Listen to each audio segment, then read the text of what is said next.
അങ്ങനെ നമ്മൾ മുക്തിനാഥ ക്ഷേത്രത്തിൽ എത്തിയിരിക്കുകയാണ്.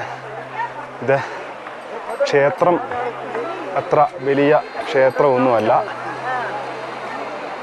എങ്കിലും വളരെ പ്രാധാന്യമുള്ള ക്ഷേത്രമാണ്. ഇവിടെ ഈ തണുപ്പത്ത് ഇറങ്ങിയ ആൾക്കാർ കുളിക്കുന്നൊക്കെ ഉണ്ട്. ഇവിടെ ഈ ക്ഷേത്രത്തിന് നേരെ മുന്നിലായിട്ട് ഇതുപോലെ 2 തീർത്ഥക്കുളങ്ങളാണ് കാണുന്നത്. നല്ല തണുപ്പാണെങ്കിൽ ഇവിടെയൊക്കെ ആൾക്കാർ ഇറങ്ങി കുളിക്കുന്നുണ്ട്. ഇതാണ് മുക്തിനാഥ ക്ഷേത്രത്തിലേക്ക് കയറാനായിട്ട് ക്യൂ നിൽക്കുന്നതാണ് ആൾക്കാർ. അപ്പോൾ അതിന് മുമ്പ് കണ്ട് ഇവിടെ ഇങ്ങനെ ഒരു 108 തീർത്ഥങ്ങളുണ്ട്. ഈ തീർത്ഥങ്ങളിൽ ആൾക്കാർ കുളിക്കുന്നതാണ്. ഈ തീർത്ഥങ്ങളിൽ നല്ല തണുപ്പാണ്. അതുകൊണ്ട് ഇതുപോലെ 108 തീർത്ഥങ്ങൾ ഇവിടെ ചുറ്റും കാണാം. ഈ തീർത്ഥക്കുളത്തിലൊക്കെ കുളിച്ചതിന് ശേഷമാണ് ആൾക്കാർ ദർശനത്തിനായിട്ട് അകത്തേക്ക് കയറുന്നത്. ഈ മുക്തിനാഥ ക്ഷേത്രത്തിലെ 108 തീർത്ഥങ്ങളാണ്.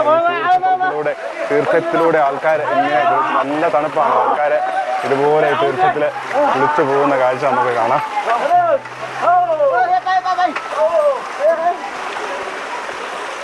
108 തീർത്ഥങ്ങളാണ്. ഈ 108 തീർത്ഥങ്ങൾ ഇതിൽ കുളിക്കുന്നത് മോക്ഷ പ്രദായകമായിട്ടാണ് കരുതുന്നത്.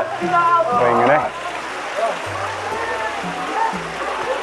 108 തീർത്ഥങ്ങൾ, ഈ 108 തീർത്ഥങ്ങളിലും അതുപോലെ മുന്നിൽ കാണുന്ന 2 തീർത്ഥക്കുളത്തിലും കുളിച്ചതിന് ശേഷമാണ് ആൾക്കാർ ദർശനം ചെയ്യുന്നത്. പിന്നെ ഇവിടെ -7 ഇപ്പോൾ ടെമ്പറേച്ചർ. ഇതുകൊണ്ട് ഐസായിട്ടിരിക്കുന്നുണ്ട്. ഇവിടെ ഈ സൈഡ് ഇതൊക്കെ ഐസ് കട്ടയായിട്ട് ഇരിക്കുന്നത്.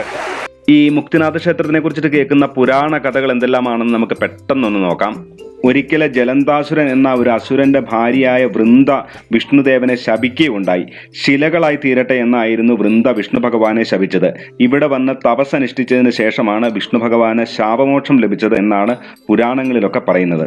വൃന്ദയുടെ ശാപത്തിന്റെ ഫലമായിട്ടാണ് വിഷ്ണു ഭഗവാന് സാലഗ്രാമ ശിലകളായിട്ട് മാറുന്നത്.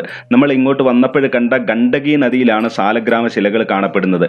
സാലഗ്രാമ ശിലകൾ വിഷ്ണുവിന്റെ പ്രതീകമായിട്ടാണ് കണക്കാക്കപ്പെടുന്നത്. വിഷ്ണു ഭഗവാനെ വൃന്ദ ശപിക്കുന്ന കഥ വളരെ ചുരുക്കിയാണ് ഞാൻ ഇവിടെ പറഞ്ഞിരിക്കുന്നത്. ആ കഥ കേൾക്കാനായിട്ട് താല്പര്യമുള്ളവർക്ക് വേണ്ടി ആ കഥ വിശദമായിട്ട് മറ്റൊരു വീഡിയോയിൽ പറയാം.